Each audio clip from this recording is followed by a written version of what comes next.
Glass car mascots. Introduction. Several European and British companies manufactured or sold glass mascots. Lalique is the best known, and their mascots are the most highly regarded. Other important mascot suppliers were Red Hachet in England and Sabino and Etling in France. The glass formulas and methods used to produce glass objects were closely guarded trade secrets. To make the glass, various combinations of silicon dioxide, lead oxide, sodium carbonate, potassium oxide, zinc oxide, arsenic, and other additives were used. The glass could be clear, tinted, or frosted. Frosted and satin glass, which is smoother than frosted, is usually achieved by applying hydrofluoric acid to clear glass. Glass sculpture manufacturing is a complex process. In simplified terms, a model or prototype of the sculpture is created, often made from plaster. Then a mold is made from the model. Liquid glass is poured and pressed into a mold. After the glass is completely oven-dried, the glass sculpture is ground, polished, and sometimes acid-etched by skilled workmen. Lalique. In 1885, René Jules Lalique, a French jeweler and glass designer, opened a retail business in London that sold jewelry and glass pieces he made. His earliest artworks were created in the Art Nouveau style, and his later works were in Art Deco. The Lalique Company produced hundreds of glass objects, including perfume bottles, bowls, vases, lampshades, wall panels, statuettes, as well as car mascots. He used a special formulation of lead glass for his glass artworks. Lalique's first glass mascot was Saint-Chenot, 5 horses, made in 1925 for Citroën automobiles. Overall, he produced 29 different mascot designs. They were of women, horses, and other animals, birds and insects, and abstract shapes. Lalique's glass mascots were always of the highest quality and sold for many times the price of competing brands.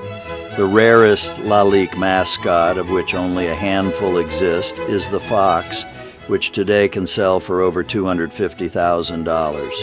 Lalique mascots, like those of competitors, could be illuminated. A cylindrical metal base with a small bulb, powered by the car's battery, provided the illumination. Frequently, colored filters were used to change the mascot's appearance. The Breves Gallery in Knightsbridge, England, manufactured the mounts for Lalique mascots. Red Hachet. The major British glass mascot company was H.G. Asher. Its founder, Herman George Hachet, was born in what is now the Czech Republic and immigrated to England prior to the outbreak of World War I. He formed H.G. Asher Lalique, which imported high-quality glass vases and bowls from Eastern Europe. In the late 1920s and early 1930s, Red Hachet introduced 30 different glass mascots made of clear and frosted glass.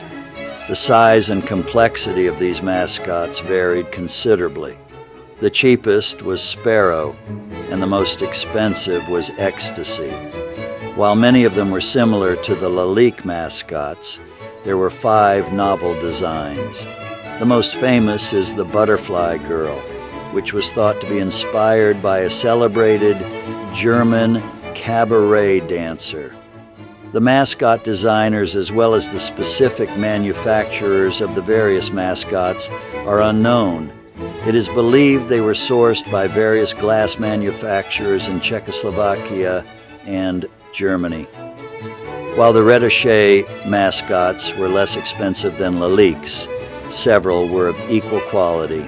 The company used a unique nickel or chrome-plated metal mount with a bulb powered by the car's battery.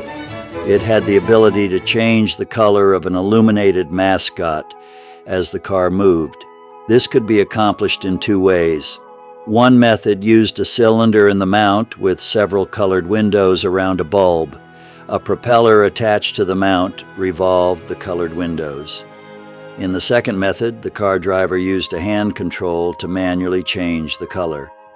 Sabino glass was founded in France by Marius Ernest Sabino after World War I.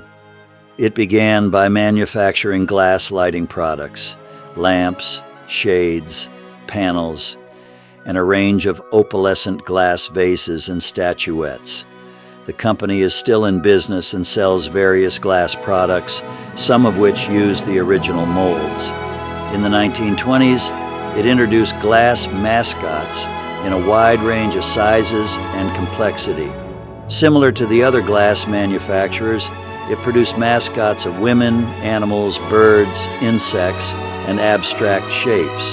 Marius Sabino is credited as the designer of the mascots. Sabino used opalescent glass. Depending on lighting conditions, the same mascot would appear to be made of different types of colored glasses.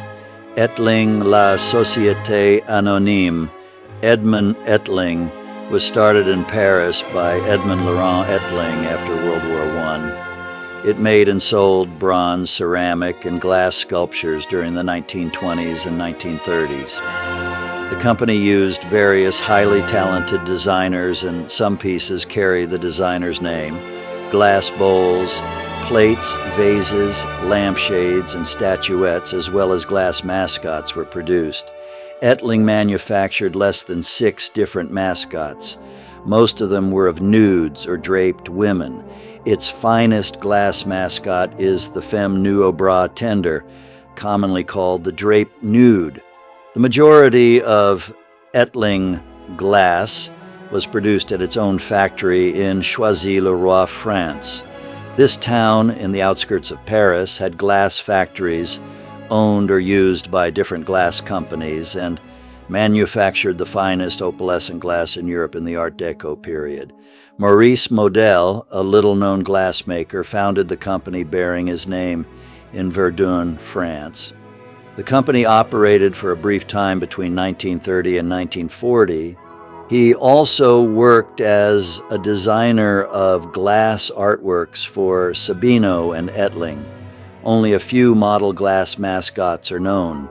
It's striking that beautiful and fragile glass mascots were placed on car hoods despite numerous road hazards.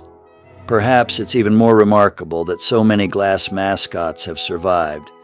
Less than 100 different glass car mascots were ever produced. The mascots presented in this book came from my collection, and I did the photography. Thank you for listening. My name is John Zoller.